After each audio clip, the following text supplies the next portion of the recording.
Hello and welcome साथियों। स्वागत है आपका एक बार फिर से हमारे ऑनलाइन प्लेटफॉर्म में। दोस्तों, आज हम आपके लिए लेकर आए हैं आरआरबी, सीएचओ और स्टाफ नर्स से रिलेटेड एमसीक्यूज़। इन एमसीक्यूज़ को हम सॉल्व करेंगे। तो चलो शुरू करते हैं आज की क्लास। पहला क्वेश्चन ये रहा आपकी स्क्रीन पर। पहला क्वेश्चन है, which of the following statement related to in vitro fertilization is correct. In vitro fertilization से रिलेटेड कौन सा स्टेटमेंट सही है। तो इन विट्रो फर्टिलाइजेशन से रिलेटेड कौन सा स्टेटमेंट सही है। पहला ऑप्शन है, it involves the fertilization of zygote. B option है, fertilization take place inside the body via test tube. तीसरा है, the womb is fertilize with sperm outside of the body of the woman. और चौथा है, fertilisation of male and female gametes take place 40%। तो आपका answer होगा कि जो इन विट्रो फर्टिलाइजेशन प्रोसेस होता है, इसमें जो ओवम और स्पर्म को आउटसाइड ऑफ द बॉडी क्या कराया जाता है, फर्टिलाइज करवाया जाता है। तो इन विट्रो फर्टिलाइजेशन में एग एंड स्पर्म को क्या करवाया जाता है, outside of the body fertilise करवाया जाता है। फर्टिलाइज करवाने के बाद महिला की जो बॉडी होती है उसके अंदर इंसर्ट किया जाता है। तो क्लियर है यहाँ तक। अगला question,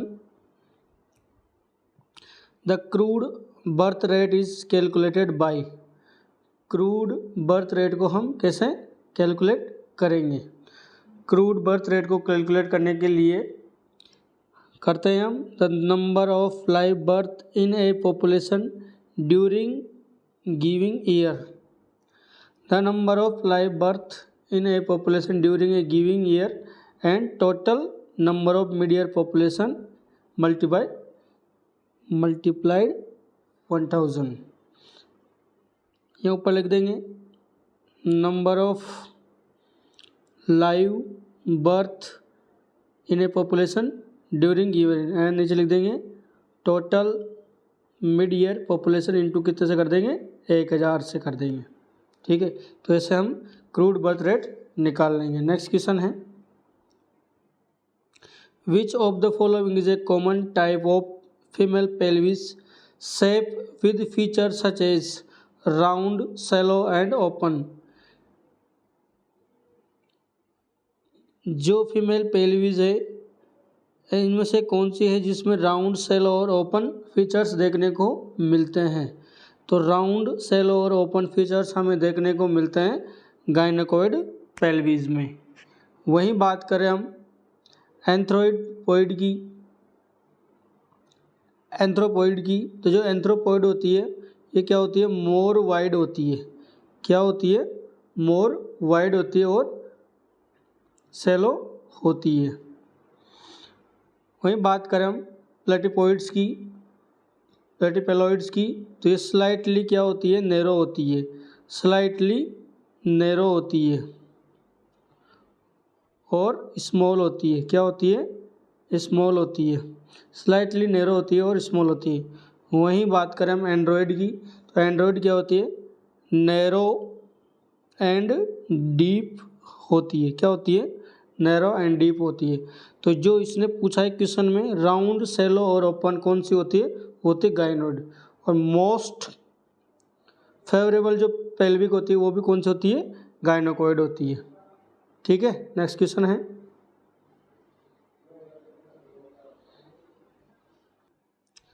which assessment would indicate that a woman is true labour. इनमें से कौन सा असेसमेंट है जो इंडिकेट करता है एक महिला ट्रू लेबर में है।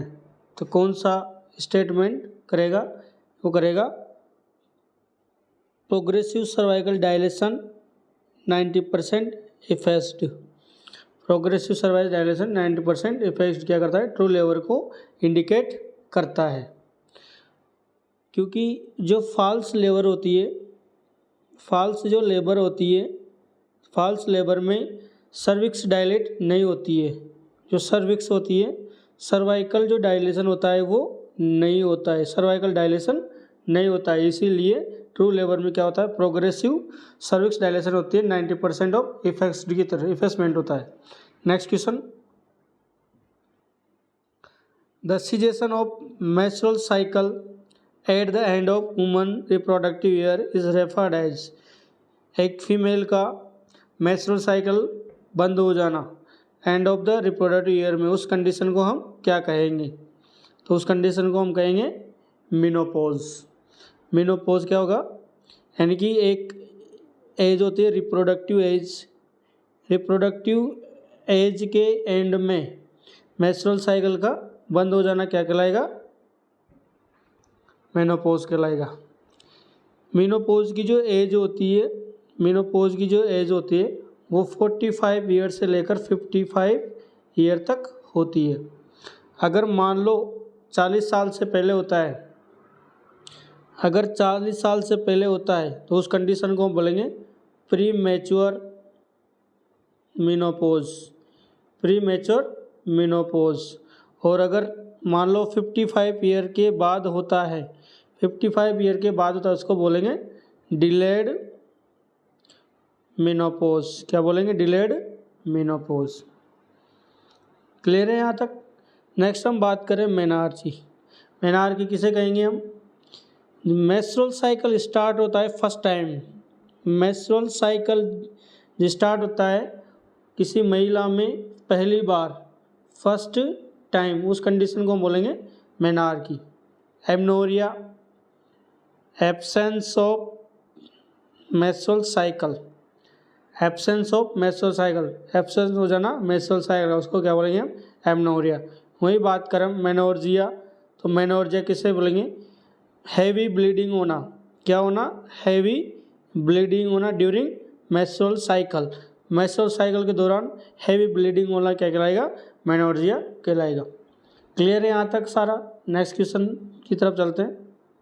नेक्स्ट क्वेश्चन है, which of the following goal are you aiming for when you touch a pregnant woman how to Kegel exercise. When you teach a pregnant woman how to do Kegel exercise, एक महिला को आप, एक pregnant महिला को आप Kegel exercise के बारे में बता रहे हो, तो इसका मुख्य कारण क्या है कि कीगल एक्सरसाइज क्यों करनी चाहिए। तो कीगल एक्सरसाइज क्यों करवानी चाहिए, कीगल एक्सरसाइज करवाने का मुख्य कारण है इंक्रीज पेल्विक मसल्स टोन्स, जो पेल्विक की जो मसल्स होती है उनकी टोन को बढ़ाने के लिए हम क्या करवाते हैं, कीगल एक्सरसाइज करवाते हैं। Next question, which of the following is are characteristics of community health nursing. Community health nursing की क्या विशेषता है इनमें से, तो जो कम्युनिटी हेल्थ नर्सिंग की जो विशेषताएं वो है पॉपुलेशन ओरिएंटेशन। क्या है, पॉपुलेशन ओरिएंटेशन। पॉपुलेशन ओरिएंटेशन का मतलब है कि जो आइडेंटिफाई करना किसको, जो लोगों की जो प्रॉब्लम्स हैं, identify the people's problems outside the hospital, hospital के बाहर जो लोगों की प्रॉब्लम्स है उसको आइडेंटिफाई करना क्या कहलाएगा, कम्युनिटी हेल्थ नर्सिंग की जो कम्युनिटी हेल्थ नर्सिंग इसकी विशेषता है पॉपुलेशन ओरिएंटेशन कहलाएगा। Next question, which goal of sustainable developed goal for the United nation talk about health and wellbeing. इनमें से कौन से गोल में यूनाइटेड नेशन ने हेल्थ एंड वेलनेस के बारे में बात की, तो कौन सा sustain development goal, SDG sustain development goal कितने होते हैं टोटल, सस्टेन डेवलपमेंट गोल कितने होते हैं टोटल, 17 होते हैं। तो इनमें से कौन सा United Nations health and wellbeing के बारे में बात करता है, कौन से गोल में, तो हम बात करेंगे कौन से गोल में करते हैं, तीसरे नंबर का जो गोल होता है, थर्ड नंबर का जो गोल होता है उसमें हेल्थ एंड वेलबींग के बारे में बात की जाती है। तो गुड हेल्थ एंड वेलबींग के बारे में क्या की जाती है, बात की जाती है, किसके द्वारा, यूनाइटेड नेशंस के द्वारा। वहीं बात करें हम फिफ्थ गोल क्या बोलता है, नेवर क्वालिटी।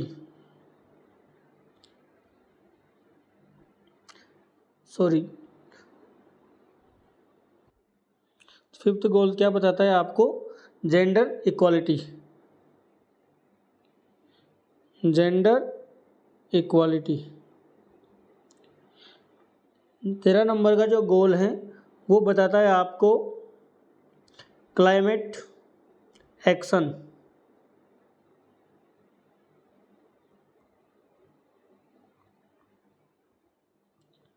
और 16 नंबर का जो गोल है वो बताता है peace, justice and strong institution.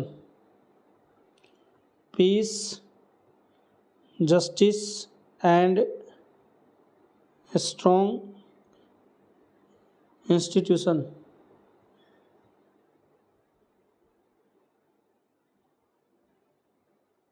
Institution. Total 17 goal होते हैं। तो जो तीसरा वाला है वो बताता है हेल्थ एंड वेलबींग के बारे में। जो 13 नंबर का होता है क्लाइमेट एक्शन के बारे में। फिफ्थ वाला होता है जो जेंडर इक्वालिटी के बारे में बताता है। और जो 16 नंबर का था peace, justice and strong institution के बारे में बताता है। फर्स्ट नंबर का होता है वो होता है no poverty. No poverty. Second number का होता है जीरो हंगर। ठीक है, यहाँ तक। बाकी 17 होते हैं। अगले नेक्स्ट क्लास में हम 17 के बारे में डिस्कस करेंगे। नेक्स्ट क्वेश्चन है time limit for registration birth is with in.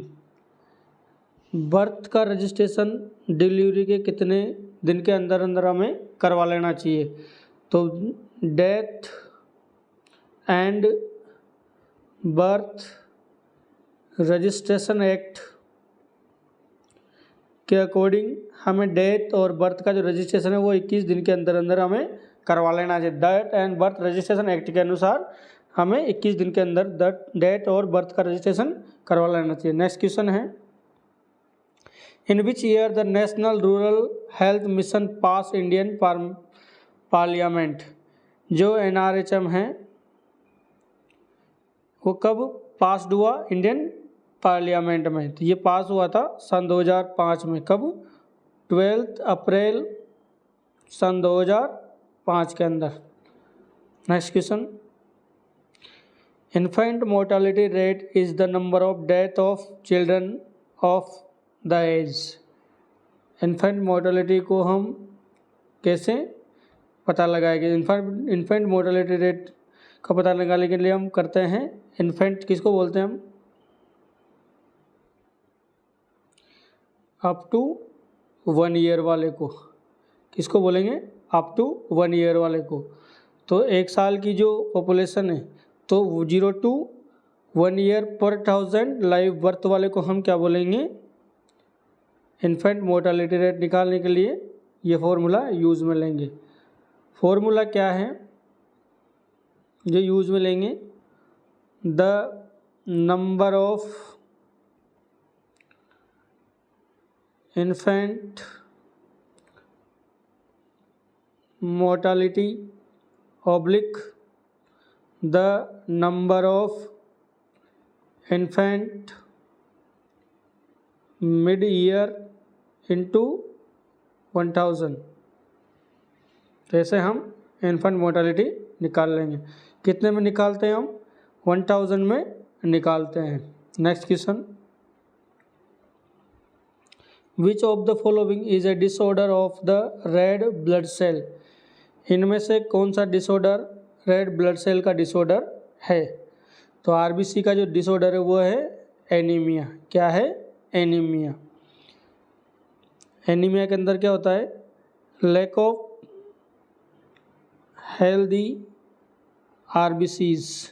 जो RBC जो होती है हेल्दी उनकी कमी पाई जाती है, उसको हम क्या बोलते हैं? एनीमिया। बात करें हम हीमोफीलिया, तो हीमोफीलिया क्या? इनहेरिटेड ब्लीडिंग डिसऑर्डर है। क्या है? ब्लीडिंग डिसऑर्डर है जो कि क्लॉटिंग फैक्टर 8 की कमी से हमें देखने को मिलती है। क्लॉटिंग फैक्टर 8 की कमी हो जाने के कारण क्या होता है? हीमोफीलिया देखने को मिलता है। क्लॉटिंग फैक्टर 8 क्या है? एंटी हीमोफिलिक फैक्टर, इसको क्या बोलते हैं हम? एंटी हीमोफिलिक फैक्टर भी बोलते हैं क्लॉटिंग फैक्टर 8 को। नेक्स्ट हम बात करें थैलेसीमिया की। थैलेसीमिया क्या है? ये क्या है? ब्लड कैंसर है। क्या है? ब्लड कैंसर है। ब्लड कैंसर है। थैलेसीमिया बोन मेरो और लिम्फेटिक सिस्टम का क्या है? कैंसर है। किसका है? बोन मेरो और लिम्फेटिक सिस्टम का कैंसर है। ल्यूकेमिया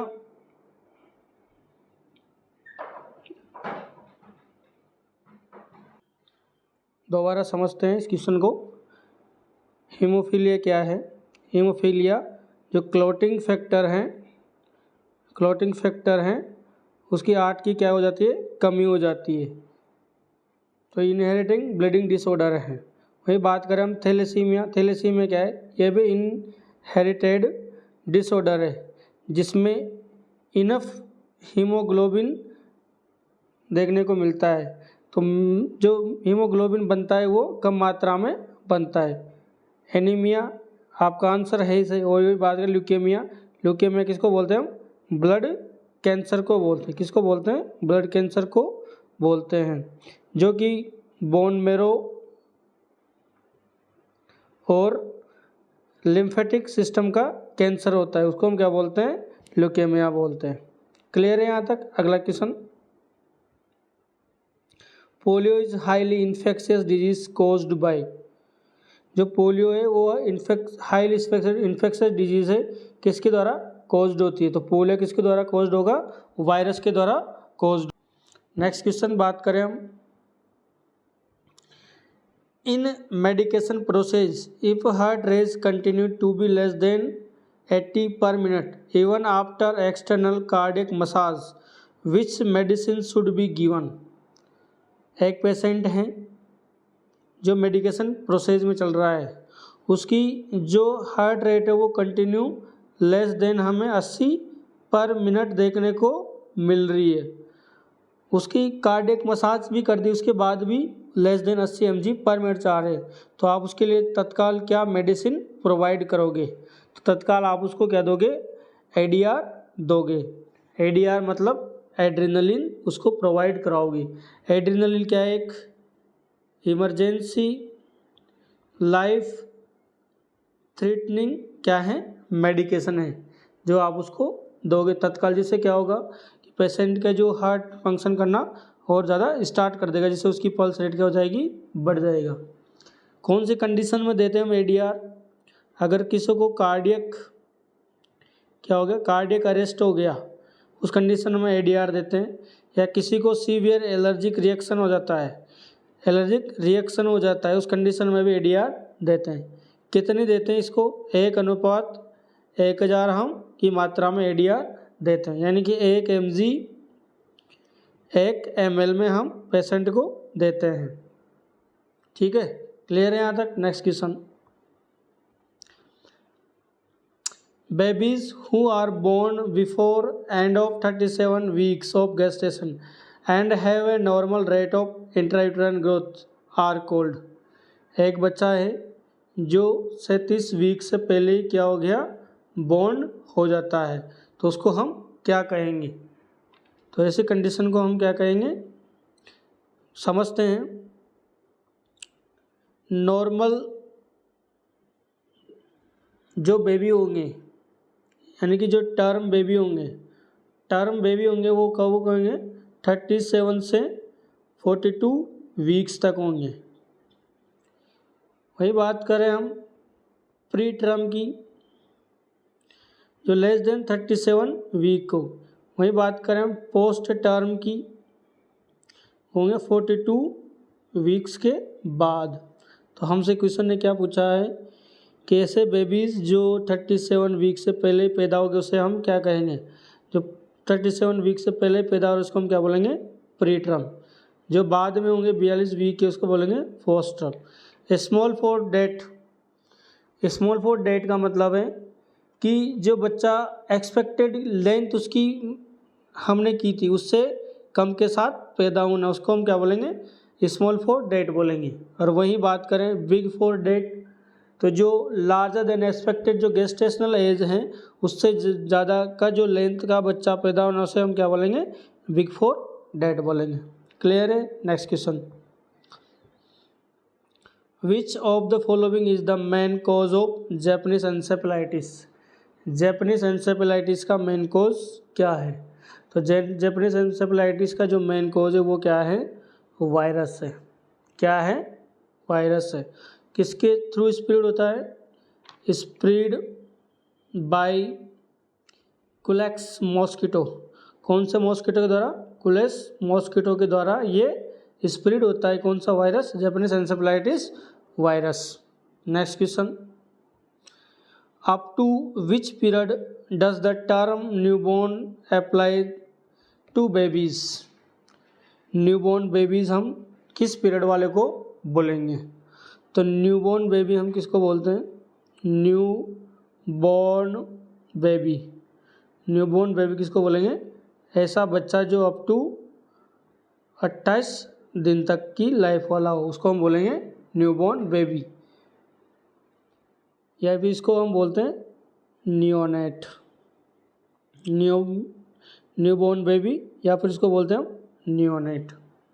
वही बात करें इन्फेंट की, इन्फेंट किसको बोलते हैं? 28 दिन से 1 साल वाले को, या अप टू 1 ईयर वाले को हम क्या बोलेंगे? इन्फेंट बोलेंगे। टोडलर किसको बोलेंगे? 1 से 3 ईयर वाले को टोडलर बोलेंगे। प्री स्कूलर किसको बोलेंगे हम? प्री स्कूलर बोलेंगे 3 to 6 ईयर वाले को। School age child 6 to 12 year वाले को। और लास्ट हम बात करें एडोलसेंट। एडोलसेंट किसको बोलेंगे? ऐसा बच्चा जो 13 से 18 साल की उम्र का है उसको हम बोलेंगे एडोलसेंट। तो आपका क्वेश्चन है न्यूबॉर्न बेबी हम किसको बोलेंगे?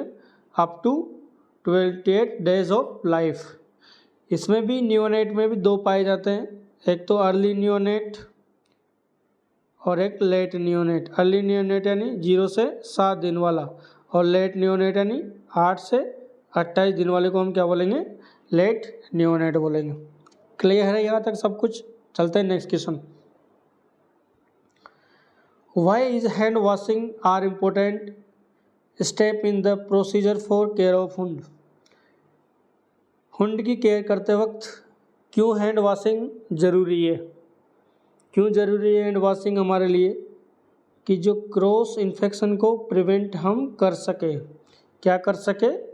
To prevent cross infection. Cross infection को प्रिवेंट करने के लिए हैंड वॉशिंग ज़रूरी है।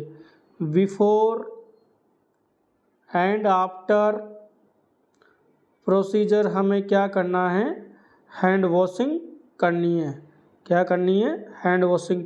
जब भी कोई सा भी प्रोसीजर हम करें उससे पहले और प्रोसीजर करने के बाद ऑलवेज हमें क्या करना है? हैंड वॉशिंग करना है। Next question, in medical surgical nursing which of the process is known as cleaning. Medical surgical nursing के अंदर क्लीनिंग कौन से प्रोसेस को हम कहते हैं? तो क्लीनिंग हम कहेंगे to remove of all foreign material such as soil and organism material. Cleaning हम कहेंगे कि जितने भी फॉरेन मटेरियल्स होते हैं, सॉइल्स होती हैं, माइक्रो ऑर्गेनिज्म होते हैं, उन सभी को रिमूव करना ही क्या कहलाएगा? क्लीनिंग कहलाएगा। Next question, the covering of heart is called. Heart, इनमें से कवरिंग कौन सी है हार्ट की? तो कवरिंग ऑफ हार्ट को हम बोलते हैं पेरिकार्डियम। पेरिकार्डियम क्या होती है? डबल लेयर मेम्ब्रेन होती है। क्या होती है? डबल लेयर मेम्ब्रेन होती है। इसे हम क्या बोलेंगे? कवरिंग ऑफ हार्ट बोलेंगे। Next question, which of the following is not a part of animal cell. इनमें से कौन सा एनिमल सेल का पार्ट नहीं है? तो एनिमल सेल में कभी भी सेल वॉल नहीं पाई जाती।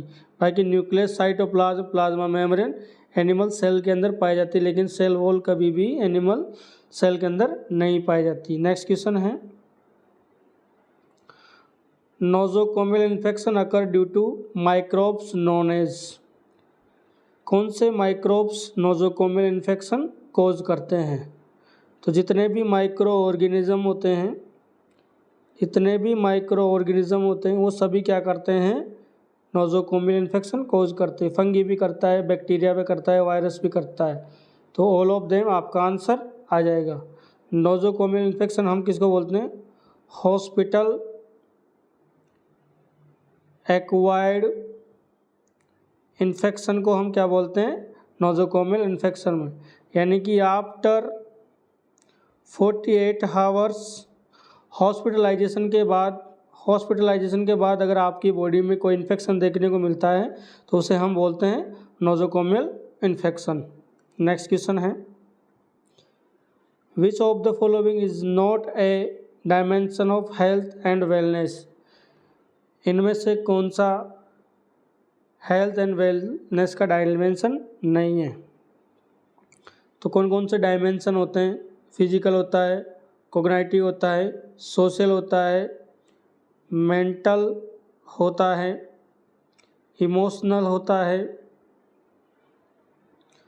सोशल रिलेशनशिप होता है, इकोनॉमिक होता है, लेकिन कौन सा नहीं होता? एनवायरमेंटल फिटनेस नहीं होता। तो ये सारे डायमेंशन होते हैं लेकिन एनवायरमेंटल नहीं है। नेक्स्ट क्वेश्चन है, which of the following nutrient is also known as body building food. Body building foods के नाम में से इनमें कौन से न्यूट्रिएंट्स को जाना जाता है? तो प्रोटीन को हम क्या बोलते हैं? बॉडी बिल्डिंग फूड बोलते हैं। बॉडी बिल्डिंग फूड्स किसको बोलते हैं हम? प्रोटीन को बोलते हैं। वहीं बात करें हम कार्बोहाइड्रेट और फैट की, तो यह हमारी बॉडी में एनर्जी प्रोवाइड करने का काम करती है। मिनरल्स की बात करें तो मिनरल्स क्या होते हैं? हमारी बॉडी में बोन, टीथ, इन सभी को बनाने में या फंक्शनिंग में काम करते हैं। मसल्स और नर्व फंक्शनिंग में काम करते हैं। विटामिन्स की बात करें तो विटामिन हमारे ह्यूमन सिस्टम को सपोर्ट करता है, एनर्जी मेटाबॉलिज्म करता है, ये सारे काम इनके होते हैं। तो लेकिन जो क्वेश्चन ने पूछा है बॉडी बिल्डिंग फूड्स किसको बोलेंगे? प्रोटीन को हम क्या बोलेंगे? बॉडी बिल्डिंग फूड्स बोलेंगे। नेक्स्ट क्वेश्चन है, cancer causing agent is known as. Cancer causing agents को हम किस नाम से जानते हैं? तो कैंसर कोजिंग एजेंट्स को हम जानते हैं कार्सिनोजन के नाम से जानते हैं। तो जो हमें कैंसर कोज करेगा उसको हम बोलते हैं कार्सिनोजेंस। वहीं बात करें हम ल्यूकेमिया किसको बोलते हैं? ब्लड कैंसर को बोलते हैं। क्या बोलते हैं? Blood cancer. कार्सिनोजेंस कैंसर होते हैं, तंबाकू होता है, स्मोक्स होता है, डाई होती है, ये सभी क्या है? कार्सिनोजेंस होते हैं। Leukaemia, blood cancer. लिम्फोमा किसको बोलते हैं? Lymphoma cancer spreading lymphatic system to the body. जो कैंसर होता है वो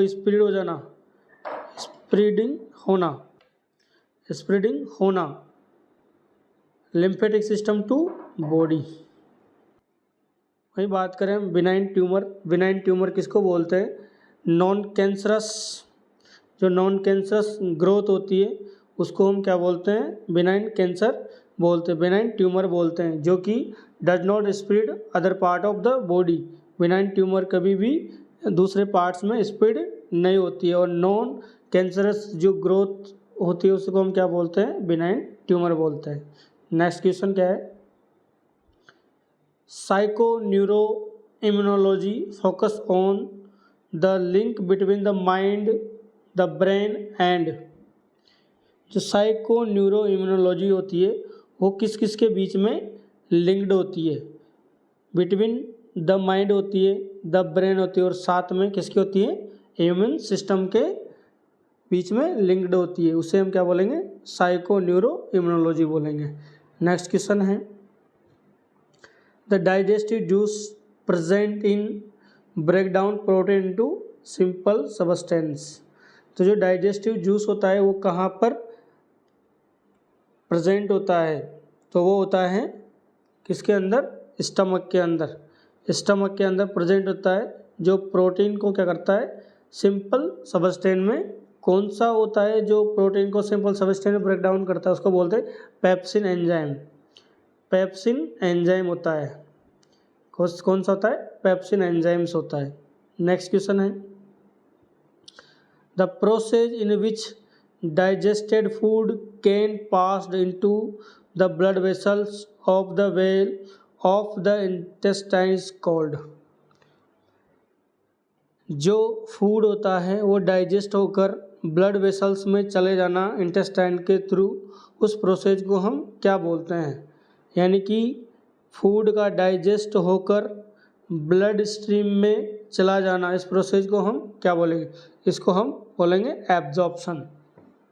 क्या बोलेंगे, absorption.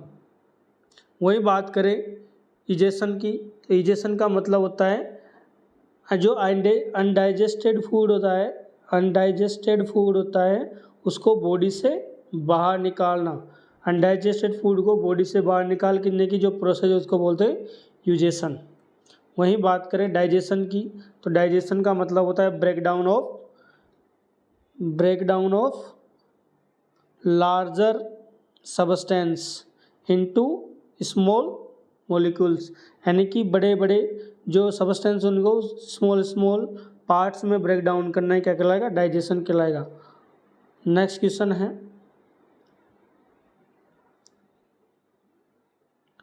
Which of the following is the most prevalent element in living organism. तो इनमें से कौन सा मोस्ट प्रिवेलेंट एलिमेंट्स है जो लिविंग ऑर्गेनिज्म में पाया जाता है। तो लिविंग ऑर्गेनिज्म का जो मोस्ट प्रिवेलेंट एलिमेंट है वो है ऑक्सीजन।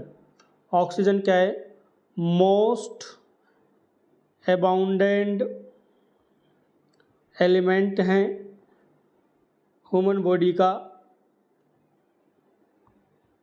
जो लिविंग ऑर्गेनिज्म के अंदर पाया जाता है, लिविंग ऑर्गेनिज्म का।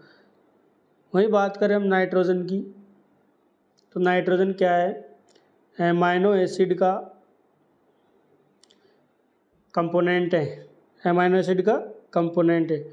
और हाइड्रोजन और कार्बन क्या है, कॉन्स्टिट्यूशन ऑफ कार्बोहाइड्रेट है। क्या है, कॉन्स्टिट्यूशन ऑफ कार्बोहाइड्रेट, कार्बोहाइड्रेट का कॉन्स्टिट्यूशन से। क्लियर है यहाँ तक। Next question, which age group is an opportune time for intervention to address anaemia. कौन से एज ग्रुप में हम सबसे ज़्यादा एनीमिया को इंटरवेंट करते हैं। तो सबसे ज़्यादा जो एज ग्रुप है वो है एडोलसेंट। एडोलसेंट में हमें ज़्यादा एनीमिया देखने को मिलता है, इसीलिए हम इन बच्चों को आयरन एंड फोलिक एसिड क्या करते हैं, प्रोवाइड करते हैं। कैसा, वीकली आयरन और फोलिक एसिड देते हैं। क्लियर है। तो दोस्तों आज के लिए इतना ही, फिर मिलते हैं अगली क्लास में कल। तब तक के लिए धन्यवाद। Thank you so much.